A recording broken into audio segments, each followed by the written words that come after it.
वीरू बहुत मेहनती और गांव का सबसे समझदार इंसान था। लोग उसका बहुत आदर करते थे। हर साल वीरू की फसल सोना उगलती थी। एक बार वीरू जब राज्य का कर जमा करने राजमहल पहुंचा तो उसने देखा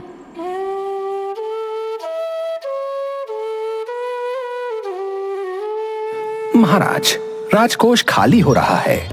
हमें प्रजा पर और कर लगाने होंगे, वरना हम दिवालिया हो जाएंगे महाराज। परंतु कैसे? प्रजा पर और बोझ नहीं डाला जा सकता। आखिर हमारी फसलों से पैसा क्यों नहीं आता?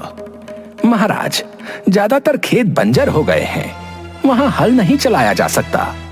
इसका असर फसलों पर भी पड़ता है महाराज। वीरू को पता था कि महाराज के लोग शाही खेतों में मेहनत से काम नहीं करते, लेकिन महाराज की समस्या सुनकर वो काफी परेशान हो जाता है और उसे एक उपाय सूझता है। वो कहता है, महाराज, मैं आपकी समस्या का समाधान कर सकता हूँ।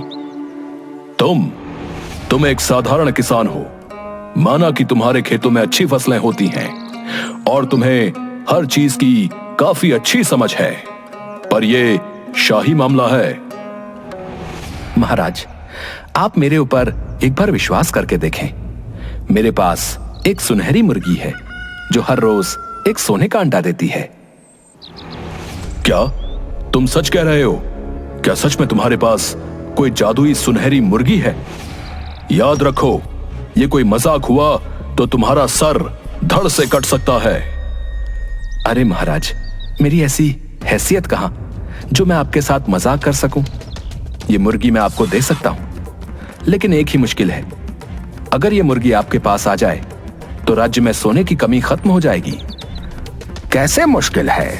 महाराज के लिए भी क्या कोई समस्या इतनी बड़ी हो सकती है जिसे वो खत्म ना कर सकें? तुम निडर होकर बताओ। इस मुर्गी को केवल खेत में ही रखा जा सकता है। ये अंडे खेतों में देती है।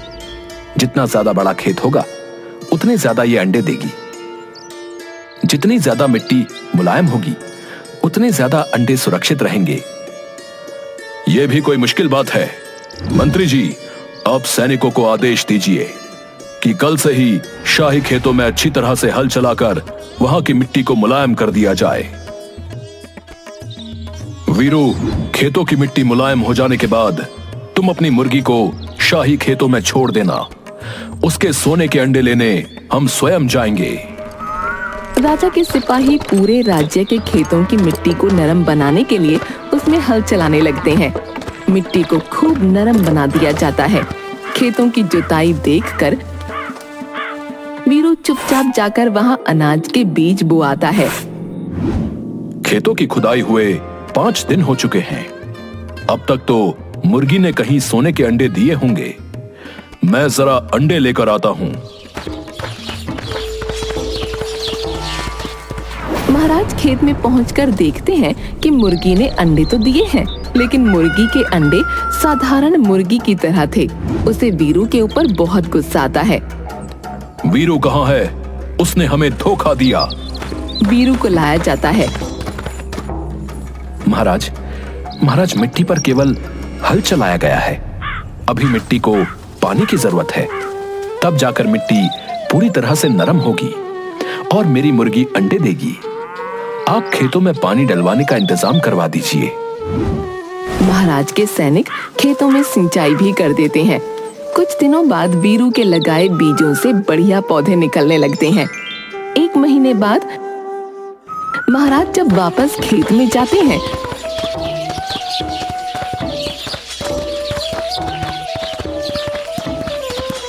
तो उन्हें मुर्गी के अंडे तो नहीं मिलते, लेकिन चारों तरफ खेतों में हरियाली दिखाई देती है। वो फिर से वीरू को बुलाते हैं।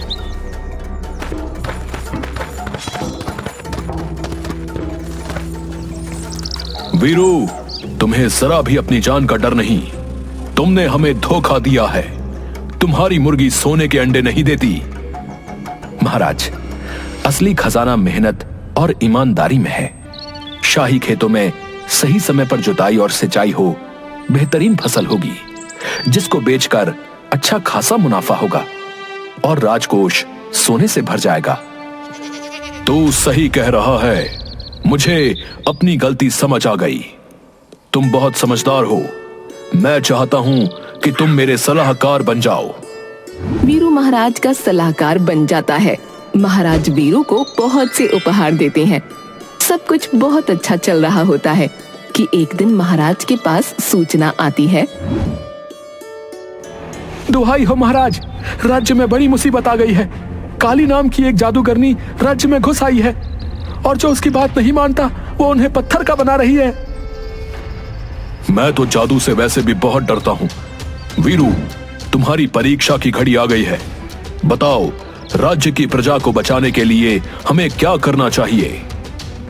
महाराज, आप चिंता न करें, मैं खुद उसके पास जाकर उसका सामना करूंगा। वीरू गांव में बनाए गए काली के जादुई महल में जाता है। काली, तुम एक शक्तिशाली जादूगरनी हो। मैं जानना चाहता हूं कि तुम हमारे गांव में क्यों आई हो और क्या चाहती हो। तेरी हिम्मत कैसे हुई मुझसे ऐसा प्रश्न पूछने की? ये सारा ब्रह्मांड मेरा है, मैं कहीं भी जा सकती हूँ। मेरी शक्ति को कम मत समझ। तू गांव वालों को डराकर पत्थर बनाती है, उन्हीं से तेरा अंत होगा। तू इन सीधे गांव वालों पर राज्य नहीं कर सकती। वीरू गांव वालों को एकजुट करता है और सब मिलकर काली के महल पर पत्थरों से हमला कर देते हैं।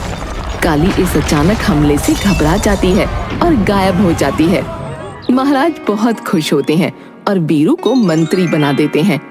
ये देखकर राजा का मंत्री वीरू से ईर्ष्या के कारण उसे बदनाम करने की योजना बनाता है। ये वीरू तो महाराज का बड़ा ही चहेता बनता जा रहा है। अगर इसे जल्दी ही नहीं रोका गया तो महाराज इसे एक दिन प्रधानमंत्री बना देंगे और हम सबको इसके नीचे काम करना पड़ेगा।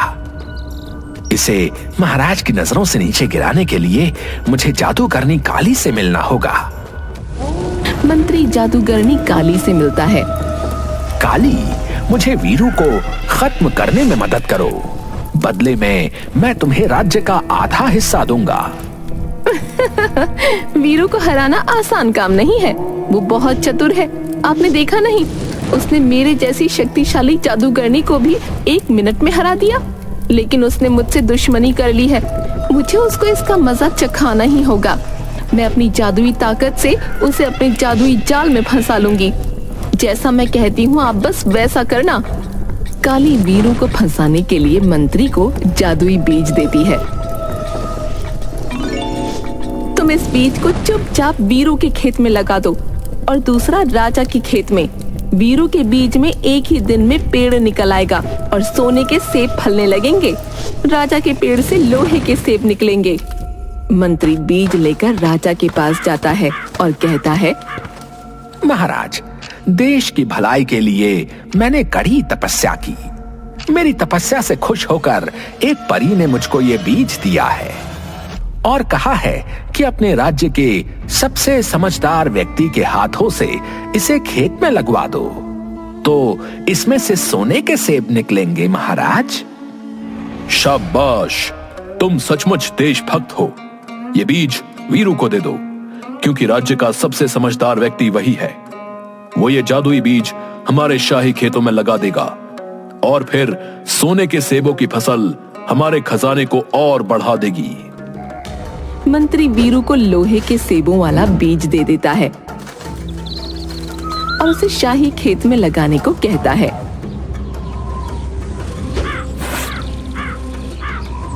और खुद सोने के सेब वाला बीज वीरू के खेत में लगा देता है।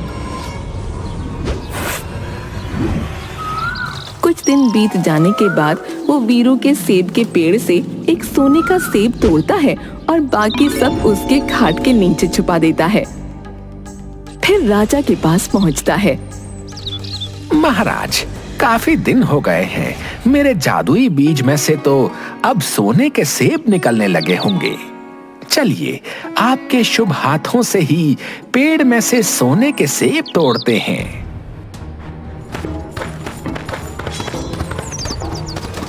जब राजा वहां पहुंचते हैं तो पेड़ पर लगे हुए लोहे के सेब देखकर हैरान हो जाते हैं। उसी समय मंत्री काली की योजना के अनुसार सोने का सेब राजा को देता है। अरे, हमारे खेतों में तो लोहे के सेब उगे हैं, तो फिर तुम ये सोने का सेब कहां से ले आए? महाराज, मुझे माफ करें, लेकिन मैंने देश के खजाने को भरने के लिए जादुई बीज शाही खेत में लगाने के लिए वीरू को दिया। ये सोने का सेब मैं वीरू के खेत से लेकर आया हूं। वीरू, मैंने उस पर इतना विश्वास किया और उसने मुझे धोखा दिया। वीरू को मेरे सामने पेश किया जाए। वीरू को राजा के सामने लाया जाता है तो राजा बीज के बारे में पूछता है। महाराज, मुझे किसी बीज के बारे में कुछ नहीं पता। वीरू के घर की तलाशी ली जाए, अपने आप सच्चाई सामने आ जाएगी। जब सिपाही वीरू के घर की तलाशी लेते हैं तो उसकी खाट के नीचे उन्हें सोने के सेब मिलते हैं। वीरू को जेल में डाल दिया जाता है। गांव वाले निराश हो जाते हैं। राजा वीरू को जेल में डाल देता है। वीरू के बेटे मुन्ना को जब इस बात का पता चलता है तो उसे महाराज पर बहुत गुस्सा आता है और वो अपने पिता को बचाने के लिए काली के महल में जाने को तैयार हो जाता है। सब लोग उसे समझाते हैं। काली महल में जाने का खतरा मत उठाओ। उसकी जादू की शक्तियां बहुत शक्तिशाली हैं। वो तुमको भी पत्थर का बना देगी। ये आप क्या कह रहे हैं? पिताजी इस गांव के रक्षक थे। पिताजी इस समय जेल में हैं। पिताजी को बचाने के लिए मैं अपनी जान की परवाह नहीं करूंगा। उनके बिना गांव भी खतरे में है। गांव में रहने वाली मुन्ना की दादी उसे समझाते हुए कहती हैं, देख मुन्ना, जादूगरनी काली की शक्ति शैतानों की ताकत पर टिकी है। उसे हराने के लिए तुझे महामाया की सच्ची शक्ति की जरूरत है। हाँ, मैं तुझे महामाया का सबसे शक्तिशाली मंत्र सिखा सकती हूँ। तेरा कोई बाल भी बांका नहीं कर पाएगा। दादी उसे माँ महामाया का शक्तिशाली मंत्र सिखाती है। मुन्ना काली के महल की ओर जाता है। काली के महल में अंदर जाने के लिए कोई दरवाजा नहीं था, इसलिए मुन्ना दादी का सिखाया हुआ माँ महामाया का मंत्र पढ़ने लगता है। मंत्र पढ़ते ही काली का महल हिलने लगता है और काली घबराकर महल से बाहर आ जाती है। मुन्ना को देखकर उसका चेहरा क्रोध से लाल हो जाता है। तू मेरी शक्तियों को ललकारने आया है? तेरी इतनी हिम्मत? काली, बुराई सच्चाई से जीत नहीं सकती। अब माँ महामाया की सच्ची शक्ति तुझे खत्म कर देगी। इससे पहले कि काली अपने मंत्र से मुन्ना को पत्थर का बनाती, मुन्ना जोर जोर से दादी का बताया हुआ मंत्र पढ़ने लगता है, जिसकी शक्ति से काली अपनी शक्तियों को खो देती है और एक साधारण महिला में बदल जाती है। देखो काली, सच्चाई की ताकत ने तुम्हारी सारी काली शक्तियों को हरा दिया है। अगर तुम सचमुच जीना चाहती हो तो तुम्हें महाराज के सामने बताना होगा कि सच्चाई क्या है, वरना माँ माया की शक्ति से नहीं बचोगी। मुन्ना काली को ले जाता है जहाँ गांव वाले और राजा इकट्ठा होते हैं। काली सबको सच्चाई बताती है कि वीरू से बदला लेने के लिए उसने मंत्री के साथ मिलकर ये योजना बनाई थी। महाराज वीरू को छोड़ देते हैं और काली को सच बोलने के लिए बहुत सारे उपहार दिए जाते हैं। अपना इतना सम्मान देखकर काली को पहली बार बहुत अच्छा महसूस होता है। वो सोचती है, आज तक कभी किसी ने मुझसे इतना प्रेम नहीं किया, इतना सम्मान नहीं दिया। मुझे भी बुरी शक्तियों का साथ छोड़कर सच्ची शक्तियों को अपना लेना चाहिए। काली गांव वालों से इजाजत मांगती है कि उसे उसी गांव में रहने दिया जाए। गांव वाले वीरू से सलाह लेते हैं। जब कोई अपनी गलती को पहचान कर पश्चाताप करे तो उसे माफ कर देना चाहिए। मेरी तो यही सलाह है कि काली को गांव में रहने दिया जाए। वीरू के कहने पर गांव वाले काली को गांव में रहने की अनुमति देते हैं। कुछ समय बाद गांव में अकाल पड़ता है।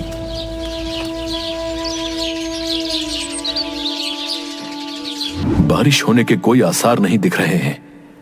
हमारे पास कोई उम्मीद नहीं बची है। अब तो कोई ही अपने जादू से हमारी जान बचा सकती है। मैंने अपनी जादुई शक्तियों को कभी भी उपयोग न करने की कसम खाई थी।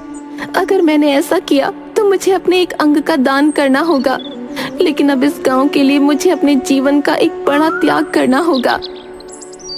काली गांव के प्राचीन मंदिर में जाती है और अपनी जादुई शक्तियों का उपयोग करके बारिश लाने के लिए एक अनुष्ठान करती है।